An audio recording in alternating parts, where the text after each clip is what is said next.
Ne-am dorit să începem să sărbătorim Ziua Poliției Române un pic mai devreme.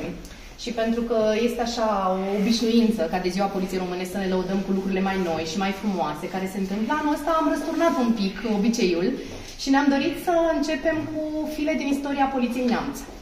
Cum am gândit această expoziție? Am zis că e extrem de important și pentru colegii noștri noi intrați, Andrei aici de față și alți colegi noi, să cunoască de unde am pornit și cum am ajuns ceea ce suntem aici. Am pornit de la acest document pe care l-am găsit la un moment dat întâmplător. Este un atestat de polițist rutier din anul 1927, deci peste 2 ani va avea 100 de ani. Și am început să căutăm. Și bineînțeles că atunci când cauți, găsești. Am găsit prima atestare documentară a Poliției Neamț, o să vă las să o studiați. Apare într-o adresă către Ministerul de Interne din anul 95. Prima atestare este din anul 1864. O să vedeți, pornind de la salariile polițiștilor din acea vreme, documentele care se găsesc în arhivele naționale ale județului Neamț. O să vi le las și o să le puteți studia aici.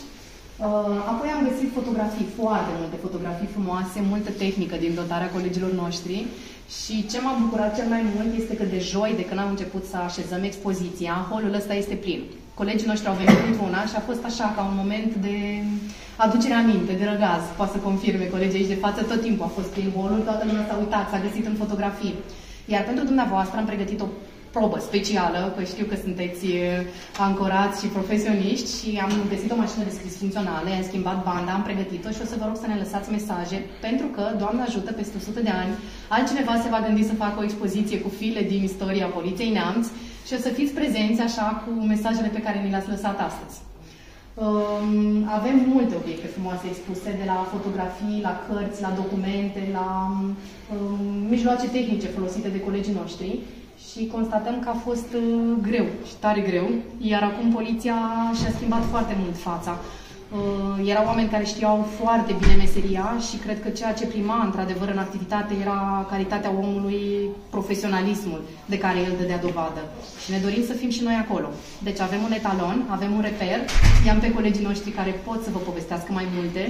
Îl avem pe domnul comisar șef Costel Irina, șeful serviciului cabinet, și pe comisar șef Bodron Neculai, care este șeful serviciului de investigații criminale. Și o să vă povestească despre cum era poliția în urmă cu cel mai vechi document cu 98 de ani sau, dacă ne luăm după acest registru pe care l-am găsit, din anul 1864. Avem chiar și o poză cu Poliția Târgu Neamț, cum arăta atunci, pentru că cel mai vechi document datează din 1864, purtând ștampila Poliția Târgu Neamț, Piatra al Principatelor Unite. Vă mulțumim și vă invităm să vizionați ce am expus noi aici.